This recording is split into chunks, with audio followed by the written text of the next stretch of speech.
네, 두 번째 이제 스프링뱅크 증류소 두 번째 이제 편입니다. 이 편에는 이제 스프링뱅크 증류소가 이제 에서 가지고 있는 브랜드에 대한 소개, 그리고 각 브랜드별 특징에 대해서 잠깐 이제 설명을 드리겠습니다.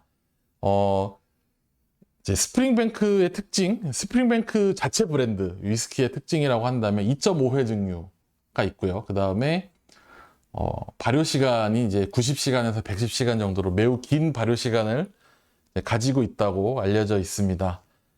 그 2.5회 증류가 그 사람들이 굉장히 헷갈리고, 저도 이제 이걸 이해하는데 시간이 좀 걸렸는데, 뭐 이제 설명을 간단하게 드리면, 어떻게 0.5회 증류를 할 수 있느냐에 대한 이제 질문들이 있어요. 근데 2.5회는 아무것도 아닙니다. 그 모틀락 2.81회 증류 이런 거 보면 정말 복잡해요. 스프링뱅크는 애교 수준입니다. 요 스프링뱅크는 파스틸, 그러니까 증류기가 3개가 있고요. 그 다음에 이제 1차 증류를 한 원액을 8대2로 나눠서 80%는 2차 증류에 이제 들어가고, 나머지 20%를 3차 증류할 때 2차 증류한 원액과 같이 섞어서 한 번 더 증류를 합니다. 그래서 이 실제로 2.5회 증류의 효과가 있는 거고요. 2.5회 증류를 하다 보니까 일반적으로 통상 2회 증류할 때보다 도수가 조금 높은 편입니다. 71도에서 72도 정도로 알려져 있습니다. 실제로 두 번만 증류하는 데들은 70도 넘기기가 쉽지가 않다고 저도 알고 있는데, 네. 2.5회 증류다 보니까 약간 이제 좀 고순도의 알코올을 함유하면서 여기에 이제 물을 좀 타는 형태로 진행되고 있죠. 네. 그 다음은 이제 롱로우입니다. 롱로우는 원래 스프링뱅크는 아까 이제 1편에서 설명했으니까 괜찮은데, 롱로우는 이제 원래 이제 브랜드가 아니라 이제 실제로 캠벨타운에 있었던 증류소 이름이에요. 1824년도에 존 로스라는 사람과 그 외에 존 가문의 형제들 두 사람이 이제 만든 증류소입니다. 존 로스라는 사람은 롱로 말고도 그 전에 이제 킨타이어 증류소라는 증류소를 이제 같이 운영을 하고 있었어요.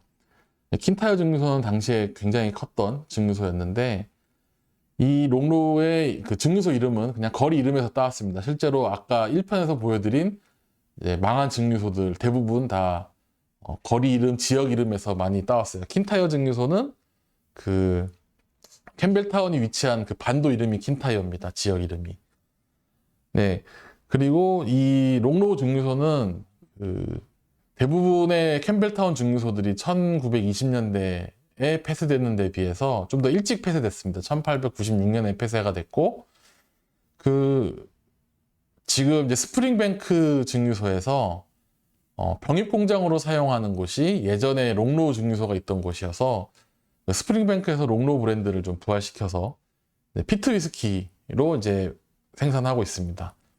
롱로우는 일반적인 이제 단식 증류 2번을 통해서 피트 위스키를 생산을 하고요. 요 2번 증류해서 68도 정도의 이제 스피릿이 나온다고 알려져 있습니다. 네. 그다음에 이제 세 번째는 이제 헤이즐번 증류소인데요. 헤이즐번 증류소는 스프링뱅크보다도 더 오래됐어요. 그러니까 실제로 스프링뱅크보다 롱로우가 오래된 증류소고, 롱로우보다 훨씬 전에 있던 증류소가 헤이즐번 증류소입니다.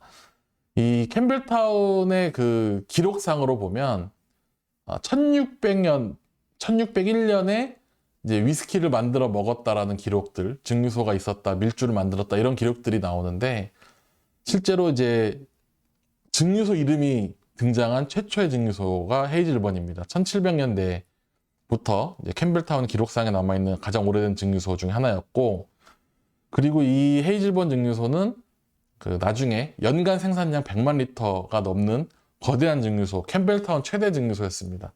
지금이야 100만 리터 뭐 되게 흔한 수치같이 느껴지지만, 당시에 그런 뭐 운반 시설, 그다음에 자동화 설비 이런 거 없이 순수 손으로 100만 리터라 그러면 어마어마하게 많은 양입니다. 그리고 대부분 캠벨타운 증류소들은 다 이제 밀주 시설이었어요. 다들 이제 불법으로 증류를 하고 있던 곳이었는데 1800년대 초반 들어서 25년, 4년쯤에 정식 제조 허가를 받았습니다. 그리고 대부분의 증류소와 마찬가지로 1920년대에 이제 폐쇄된 증류소였습니다. 이게 이제 1997년도에 이제 스프링뱅크 증류소에서 그 전통의 부활을 위해서 이제 증류를 다시 하기로, 헤이즐번 브랜드로 증류하기로 결정을 했고 2005년도에 공식 런칭을 진행했습니다.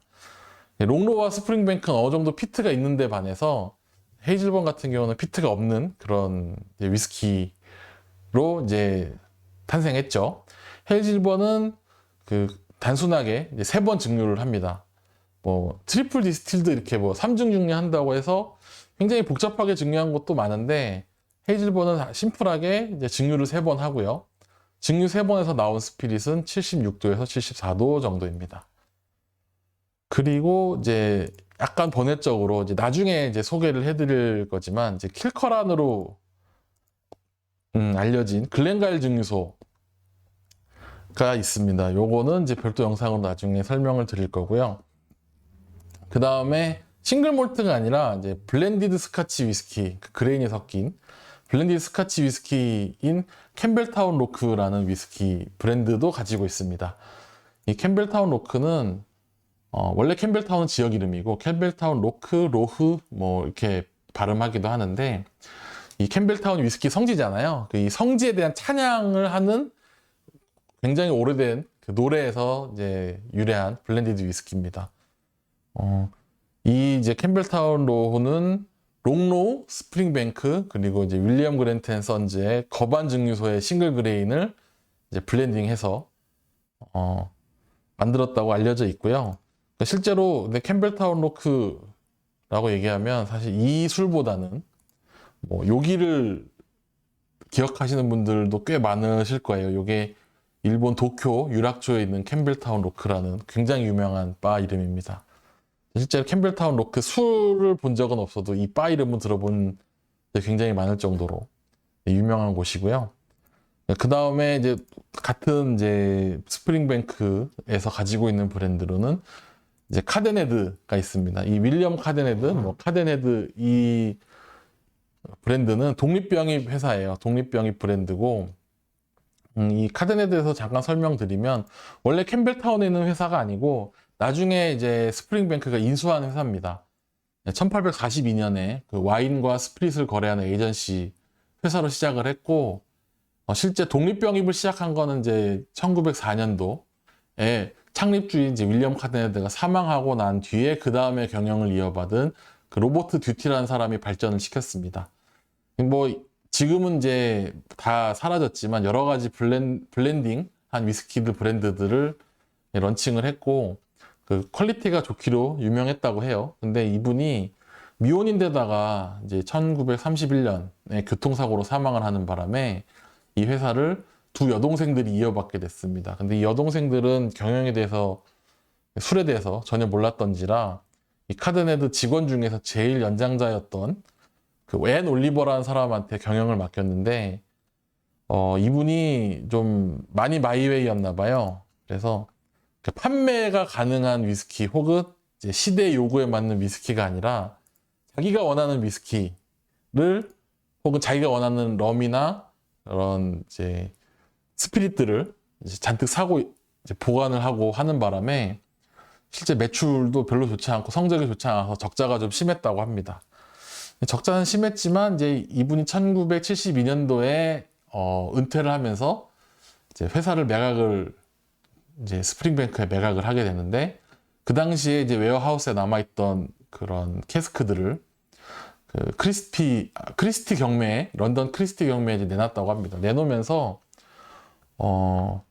그 당시에 누적 적자도 모두 청산하고 그리고 1970년대 100만 파운드가 넘는 돈을 벌었다고 해요. 그래서 역시 그 고집이 센 게 좋은 건지 나쁜 건지 잘 모르겠네요. 아무튼 이제 72년도에 이제 그 미첼 가문이 임수를 하게 되고 이렇게 본사를 캠벨타운으로 옮기고 그리고 유럽 각지에 이런 요 사진에 보이는 테이스팅 룸이라는 그런 이제 보틀 샵들을 운영을 하고 있습니다. 현재도 국내에도 정식으로 네, 수입돼서 유통되고 있죠. 스프링뱅크를 유통하는 회사에서 같이 유통하는 걸로 알고 있습니다. 네. 브랜드 소개는 여기까지 하고요. 다음에는 이제 보틀들을 보면서 한번 또 설명을 드릴게요.